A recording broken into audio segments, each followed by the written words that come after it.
నమస్తే అండి, ఎలా ఉన్నారు అందరూ? బాగున్నారా? నేనైతే బాగున్నానండి. మీ అందరికీ అమ్మవారి ఆశీస్సులు ఎల్లప్పుడూ ఉండాలని కోరుకుంటూ ఈరోజు ఒక మంచి వీడియోతో మీ ముందుకు వచ్చాను. మనకి కొత్త సంవత్సరంలో 2023వ సంవత్సరంలో జనవరి 2వ తారీఖు వైకుంఠ ఏకాదశి వస్తుందండి. వైకుంఠ ఏకాదశి రోజున మనం ఉపవాసం ఎలా చేయాలి, ఇంకా వైకుంఠ ఏకాదశి విశిష్టత, జాగరణ, ప్రతి ఒక్కరూ విష్ణు భగవానుడికి సులువుగా చేసే ఒక చక్కటి పూజా విధానం గురించి కూడా చెప్పబోతున్నానండి. అయితే అంతకంటే ముందు ఒక చిన్న రిక్వెస్ట్, ప్రతి వీడియోలో చెప్పేదే, ఈ వీడియోకి ఒక చిన్న లైక్ చేయమని కోరుకుంటున్నానండి. కొత్త వాళ్ళు ఎవరైనా వచ్చి చూస్తుంటే మన ఛానల్కి సబ్స్క్రైబ్ చేసుకొని బెల్ బటన్ ప్రెస్ చేసి ఆల్ అనే నోటిఫికేషన్ని ఆన్లో పెట్టుకోండి. ఓకేనండి, ఇక మనం మిగతా వివరాల్లోకి వెళదాము. వైకుంఠ ఏకాదశి రోజున పూజా విధానంతో పాటే ఉపవాస, జాగరణ, అలానే పూజలో భాగంగా చేసుకునే చిన్న చిన్న పరిహారాలు కూడా చెప్తానండి ఇక్కడ వీడియోలో. హిందువుల పండుగలన్నీ చాంద్రమానం లేదా సౌరమానం అనుసరించి జరుపుకుంటారు. కానీ ఈ రెండిటి కలయికతో వచ్చే పండుగ ఒకే ఒకటి, ముక్కోటి ఏకాదశి. దీనినే వైకుంఠ ఏకాదశి అని పిలుస్తారు. అంచేత వైకుంఠ ఏకాదశి రోజున మనం ఉదయం 5 గంటలకే నిద్రలేచి, అంటే సూర్యోదయానికి ముందే చక్కగా నిద్రలేచి శుచిగా తలస్నానం చేసుకోవాలి. మీరు తలస్నానం చేసుకునే ముందు ఈ వైకుంఠ ఏకాదశి రోజున మీరు చక్కగా బక్కిటి నీళ్ళల్లో చిటికెడు పసుపు వేసి తలస్నానం చేసుకోండి. ఆ శ్రీమన్నారాయణ యొక్క ఆశీస్సులు మీకు కలుగుతాయి. అలా చేసుకున్న తర్వాత పూజా మందిరాన్ని శుభ్రపరిచి గడపకు పసుపు, కుంకాలు, తోరణాలతో చక్కగా ముగ్గులతో అంతా కూడా అలంకరించుకోండి. ఈ పూజను మీరు మీ పూజా మందిరంలో చేసుకోవచ్చు, లేదంటే మీ ఇంటిలో ఈశాన్య ప్రదేశంలో అక్కడంతా క్లీన్ చేసుకొని బియ్యం పిండితో ముగ్గులు పెట్టుకొని ఒక పీటను ఏర్పరిచి ఆ పీట మీద పసుపు రంగు వస్త్రాన్ని పరచండి. ఎప్పుడైనా విష్ణుమూర్తి పూజలో కానీ వెంకటేశ్వర స్వామి పూజలో కానీ ఆసనం మీద పసుపు రంగు వస్త్రాన్ని పరచాలి. మాకు అలాంటి అవకాశం లేదండి అంటారా, ఎరుపు రంగు వస్త్రం కాకుండా ఏదైనా ఒక వస్త్రాన్ని పరచండి. తర్వాత ఈ వైకుంఠ ఏకాదశి పూజలో ఇక్కడ విష్ణు భగవానుడికి పూజ చేసుకుంటున్నాం కాబట్టి చక్కగా లక్ష్మీనారాయణ ఫోటో పెట్టుకోండి. కేవలం విష్ణుమూర్తి ఒక్కరినే పూజకు పిలిచి కూర్చోబెట్టి పూజ అనేది చేయకూడదండి. దంపతులు ఇద్దరికి చేసుకోవాలి, అప్పుడే పూజా ఫలితం మరింతగా ఉంటుంది. ముక్కోటి ఏకాదశి రోజుల్లో చేసే పూజలు, దానాల వల్ల ఏడాదిలో ప్రతి ఏకాదశికి చేసినంత పుణ్యంతో పాటు అష్టైశ్వర్యాలు కలుగుతాయి. అయితే పూర్వకాలంలో ఒక చిన్న కథ అనేది ఉండేది, చాలామందికి తెలిసిందే. ఇది ప్రతి ఏకాదశికి మనం తలుచుకునే కథే ఇది. విష్ణుమూర్తి ముర అనే రాక్షసుడితో యుద్ధం చేశాడట. యుద్ధం జరుగుతుండగా రాక్షసుణ్ణి విష్ణువు జయించే మార్గాన్ని ఆలోచిస్తూ ఒక గుహలోకి ప్రవేశించాడట. అక్కడే నిద్రించాడట. ఈ ముర రాక్షసుడు వచ్చి ఆయన మీద పడబోయాడు. యుద్ధ లక్ష్యంగా చెప్పాలంటే నిద్రించే వారి మీద దాడి చేయకూడదు, అది యుద్ధ పద్ధతి కాదు. కానీ రాక్షసులు లాంటి వాళ్ళు అలాంటి వాటిని ఏమీ పాటించరు. అలా మురా రాక్షసుడు విష్ణుమూర్తి మీద దాడి చేయడానికి రాగానే విష్ణుమూర్తిలో నుంచి ఒక శక్తి బయటకు వచ్చి ఆ రాక్షసుని సంహరించడం జరిగింది. ఆ శక్తి ఆ విష్ణుమూర్తి. ఆ వచ్చిన రూపానికి ఏకాదశి అని పేరు పెట్టారు. ఈ ఏకాదశి విష్ణు శక్తి, ఆయనకు అత్యంత ప్రీతికరమైంది. ఇక్కడ మీరు చక్కగా దీపారాధన చేసుకుని గంధం, కుంకుమ, పూలు పెట్టుకొని లక్ష్మీనారాయణ ఫోటోకి పెట్టాలి. మనం ప్రతిరోజు నిత్య పూజ చేసుకున్నా కానీ, ఉదయాన్నే లేచి చేయలేకపోయినా కానీ, కనీసం ఇలాంటి పర్వదినాల్లో సూర్యోదయానికి ముందే నిద్రలేచి చేసుకోవడానికి ప్రయత్నం చేయండి. విధిగా తలారా స్నానం చేసుకుని పూజ చేసుకోవాలి. అది కూడా ఇలాంటి వైకుంఠ ఏకాదశి అత్యంత పరమ పవిత్రమైన ఇలాంటి ఏకాదశి రోజున కనుక చేస్తే తెలియక చేసిన పాపాలన్నీ కూడా పటాపంచలైపోతాయి. ఈ రోజున ఉపవాసం చేయాలి. దశమి రోజు రాత్రి అన్నం తినకూడదు, ఏదైనా స్వల్పంగా ఆహారం తీసుకోవాలి. ఏకాదశి రోజున భోజనం చేయకుండా ఉండాలని, ఆ రోజు రాత్రి మొత్తం జాగరణ చేయడం కూడా నియమం అని చెప్తారు. అంటే రాత్రంతా నిద్రపోకుండా మేలుకొని ఉండాలని చెప్తారు.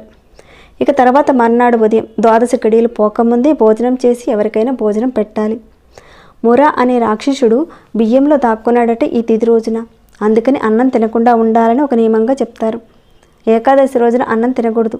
అన్నం తిన్నవాడికి అనారోగ్యం వస్తుందని అంటారు. ఇందులో రాక్షసుడు ఉండడం వల్ల. మామూలు రోజుల్లో మనం బాగా భోజనం పుష్టిగా చేసేస్తాం. అలానే ఈ వైకుంఠ ఏకాదశి రోజున కూడా కడుపు నిండుగా తింటే జాగరణ ఎలా చేస్తారండి? చేయలేరు కదా. దానికి తోడు భగవంతుడి మీద మనసు కూడా లగ్నం చేయలేరు. ఉపవాసం అంటే దేవునికి సమీపంలో నివసించడం అని అర్థం. ఈ వైకుంఠ ఏకాదశి రోజున జాగరణతో ఉండాలి. అందుకని ఆహారం తీసుకున్న వారు జాగరణతో ఉండలేరు. మీకు ఆరోగ్యానికి ఇబ్బంది లేనంత కొద్దిపాటి ఆహారాన్ని మీరు తీసుకోవచ్చు. కటిక ఉపవాసం చేయమని ఎవరు అనరండి. వైకుంఠ ఏకాదశికి బియ్యంతో కాకుండా ఆహారంగా తులసి తీర్థాన్ని తీసుకోవచ్చు. తేనె కూడా తీర్థంగా తీసుకోవచ్చు. పండు, ఫలం, తేలికపాటి ఆహారం, ద్రవ పదార్థాలు మనం మరీ ఇబ్బంది పడకుండా ఉండడానికి తేలికపాటి ఆహారాన్ని తీసుకోవచ్చు. వైకుంఠ ఏకాదశి ముందు రోజు దశమి రోజు రాత్రి నుంచి ఆహారం తీసుకోకుండా పలహారం ఆ రోజు తీసుకొని ఏకాదశి రోజున నిరాహారంగా అంటే కొద్దిపాటి ఆహారం తీసుకోవచ్చు. ఇక రాత్రంతా జాగరణ చేసి ద్వాదశి రోజు పూజ చేసుకొని కాస్తంత అన్నం తిని ఇక మధ్యాహ్నం పూటైతే నిద్రపోకూడదండి ఆ రోజు. ఇక రాత్రి అంటే ద్వాదశి రోజు రాత్రి అన్నం తినకుండా ఆహారం తీసుకుని ఉండాలని చెప్తారు. ఉపవాసంలో కొన్ని పట్టు విడుపులు కూడా ఉన్నాయి. చిన్నపిల్లలకి, వృద్ధులకు, గర్భిణీ స్త్రీలు వాళ్ళు పూజ చేసుకోవచ్చు. దేవాలయ సందర్శనం, దానం ఇలాంటివి కూడా చేసుకోవచ్చు. మీరు చేయగలిగినంత ఎంత చేయగలుగుతారో అంత చేయండి. మీకున్న సమర్థతను బట్టి ఎంత మటుకు చేయగలుగుతారో అంత చేసుకోండి. రిస్క్ మాత్రం ఎక్కువగా తీసుకోకండి.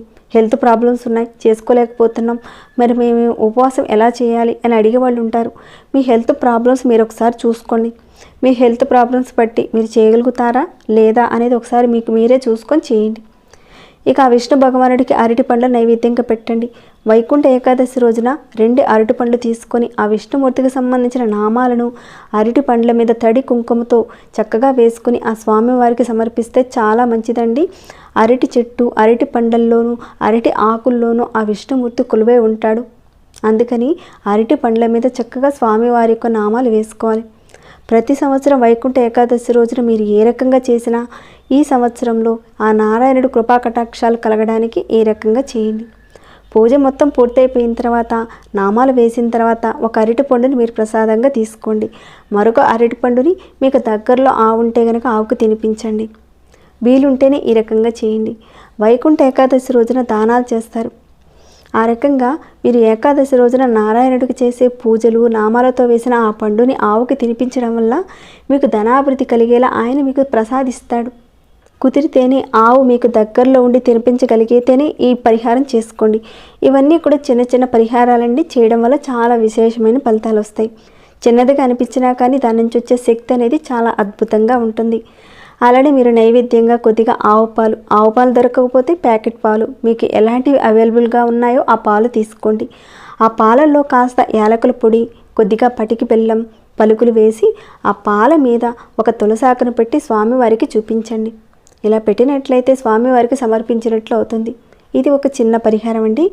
ఎప్పుడైనా విష్ణుమూర్తి పూజల్లో కానీ వెంకటేశ్వర స్వామి పూజల్లో కానీ ఇదే రకంగా మీరు ఆయనకు నైవేద్యం పెట్టినట్లయితే అది పూర్తిగా నైవేద్యం సమర్పించిన లెక్కకు వస్తుంది. ఆయన పూజలో ప్రతిసారి ఇదే రకంగా చేస్తూ ఉండండి. అలానే మరొక ప్లేటు అంటే ఇత్తడిదైనా రాగిదైనా ఏదైనా తీసుకోండి.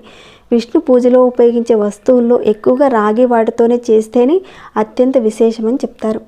ఆ ప్లేట్లో పసుపు కలిపిన అక్షింతలు వేసుకొని ముఖ్యంగా ఈ వైకుంఠ ఏకాదశి రోజున రాగి ప్రమిదల్లో దీపారాధన చేస్తే చాలా మంచిదండి. అందుకని ఒక 2 రాగి ప్రమిదలు తీసుకోవాలి. ఇవి పెద్దగా రేటేమి ఉండవండి. మీకు దగ్గరలో అవైలబుల్గా ఉంటే కనుక తీసుకోండి. ఈ రాగి ప్రమిదల్లో నేతిని వేసి దీపారాధన చేస్తే కనుక ధనానికి ఉండే ఇబ్బందులన్నీ కూడా తొలగిపోతాయి. ధన ఆకర్షణ కలుగుతుంది. రాగి ప్రమిదలో దీపారాధన చేస్తే కనుక విశిష్టమైన ఫలితం లభిస్తుందండి ఈ వైకుంఠ ఏకాదశి రోజున.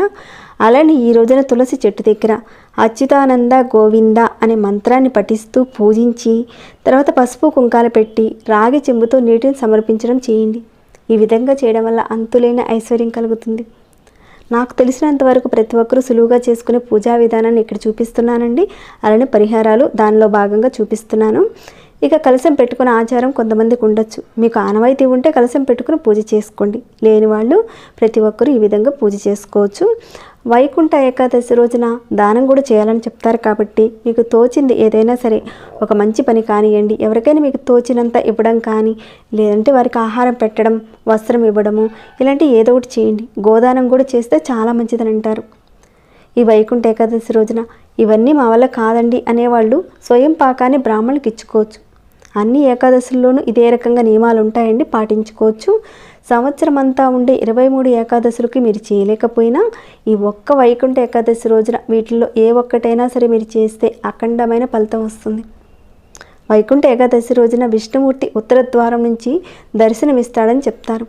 ఉత్తర ద్వారం నుంచి విష్ణుమూర్తి దర్శనం ఇచ్చినప్పుడు 3 కోట్ల దేవతలు దర్శించుకున్నారని అంటారు. మామూలు రోజుల్లో దేవాలయాలు ఉత్తర ద్వారాలు ఎప్పుడూ కూడా తెరిచి ఉంచరు, మూసే ఉంచుతారు. కానీ ఈ వైకుంఠ ఏకాదశి రోజు ఒక్కరోజు మాత్రం ఉత్తర ద్వారం తెరుచుకుంటుంది. ఉత్తర ద్వారం గుండా స్వామిని దర్శించుకుంటే వాళ్ళకి మళ్ళీ పునర్జన్మ ఉండదని చెప్తారు. ముక్కోటి ఏకాదశి రోజున సూర్యోదయానికి ముందే వైష్ణవ ఆలయానికి వెళ్ళి విష్ణుమూర్తిని ఉత్తర ద్వార దర్శనం చేసుకుంటే చాలా పుణ్యప్రదమని చెప్తారండి. మీ చుట్టుపక్కల విష్ణు ఆలయం లేకపోతే ఆయన దశావతారాల్లో ఉన్న ఏ రూపంతో ఉన్న ఆలయానికైనా సరే మీరు వెళ్ళి ఆ స్వామివారిని దర్శనం చేసుకోండి. ఏడాదిలో వచ్చే అన్ని ఏకాదశి రోజుల్లో ఉపవాసం మీరు ఉండలేకపోయినా కనీసం ఈ ముక్కోటి ఏకాదశి రోజైనా సరే ఉండండి, అమితమైన ఫలం దక్కుతుంది మీకు. సంవత్సరం మొత్తంలో ఏకాదశులు చేయలేకపోయినా ఈ ముక్కోటి ఏకాదశి రోజున దేవాలయం దర్శనం, దీపారాధన చేసుకోవడం, చిన్నపాటి దానమైనా కనీసం చేసుకోండి. అలానే ఉపవాసం కూడా చేసుకోండి. ఉపవాసాలు మన ఆరోగ్యరీత్యా మంచిదండి. తేలికపాటి ఆహారాన్ని తీసుకోవడం వల్ల. అలానే విష్ణు భగవానుడికి ఇందాక మనం చెప్పుకున్నట్లుగా అరటిపండు నైవేద్యంగా పెట్టాలి. చలిమిడి, వడపప్పు, పానకం కూడా ఖచ్చితంగా పెట్టాలండి. పూజలో కంపల్సరీగా పెట్టవలసింది తులసాకండి. తులసిని లక్ష్మీదేవి ప్రతిరూపంగా కొలుస్తారు. విష్ణు పూజలో కనీసం ఒక్క ఆకునైనా సరే పెట్టండి. ఇక ముక్కోటి ఏకాదశి రోజున పూజలో మీరు గీతాపారాయణం, గోవిందనామస్మరణము, నారాయణ అష్టోత్తరము, పురాణ శ్రవణము ఇలాంటివి చదవడం వల్ల మోక్ష ప్రాప్తి కలుగుతుందని చెప్తారు. ఇవన్నీ చేయలేకపోయినా మీరు ఓం నమో నారాయణాయ, ఓం నమో నారాయణాయ అనే ఈ మంత్రాన్ని 108 సార్లు జపించండి. మీరు అనుకున్న కార్యాలన్నీ కూడా దిగ్విజయంగా పూర్తవుతాయి. ముఖ్యంగా ఏకాదశి ఉపవాసం చేసినప్పుడు తినకూడనివి నాకు తెలిసినవి చెప్తానండి. ఇక్కడ ధాన్యానికి సంబంధించినవి వరి, గోధుమ, జొన్నలు, రాగులు, సజ్జలు ఇలాంటి వాటితో చేసినవి, పప్పు దినుసులు అంటే కందిపప్పు, పెసరపప్పు, మినప్పప్పు, శనగలు, పెసర్లు, బొబ్బర్లు, పుట్నాలు, ఓట్స్ ఇలాంటి వాటిని మాత్రం మన ధాన్యానికి సంబంధించినవి చెప్తాం కాబట్టి వీటిని మీరు తీసుకోకూడదు. ఇక తీసుకునే పదార్థాలు ఏంటంటే తేలిగ్గా తీసుకునేటివి ఏంటంటే పండ్లు, పళ్ళ రసాలు, సగ్గు బియ్యాన్ని పాయసంగా చేసుకొని మీరు తీసుకోవచ్చు. పాలు, మజ్జిగ, పెరుగు ఇలాంటివి తీసుకోవచ్చు. మరీ కడుపు నిండగా తినకుండా నీరసం అనేది రాకుండా కొద్దిగా తీసుకోవచ్చు మీ యొక్క ఆరోగ్య స్థితిని బట్టి. ఇక మనం రోజు ఉపయోగించే ఉప్పు అనేది వాడకూడదండి. సైంధవ లవణం లేదా రాక్ సాల్ట్ని వాడాలి. కొద్ది మోతాదులో తీసుకోండి. ఈ వైకుంఠ ఏకాదశి రోజున ఆ విష్ణుమూర్తికి పూజ, దీపారాధన చేసుకుని చెప్పుకున్న ఈ చిన్న చిన్న పరిహారాలు చేసుకుని మీకు కుదిరినంతలో ఉపవాసం చేయండి. మీ అందరికీ ఆయన ఆశీస్సులు కలగాలని కోరుకుంటున్నాను. ఇక ఈ వీడియోని ఎంతటితో ముగిస్తున్నాను. మరి మీ మనసుకి ఎలా అనిపించింది అనేది మాట చెప్పండి. ఇంకేమైనా డౌట్స్ ఉంటే కనుక అడగండి, రిప్లై ఇస్తాను. ఇంకా లైక్ చేయకుండా చూస్తూ ఉంటే ఒక చిన్న లైక్ చేయండి. సబ్స్క్రైబ్ కాకుండా ఉంటే సబ్స్క్రైబ్ చేసుకుని ప్రతిరోజు మన ఛానల్లో ఉన్న వీడియోస్ని చూస్తూ ఉండండి. మరొక భక్తి వీడియోలో మళ్ళీ మిమ్మల్ని కలుసుకుంటాను. అంతవరకు సెలవు.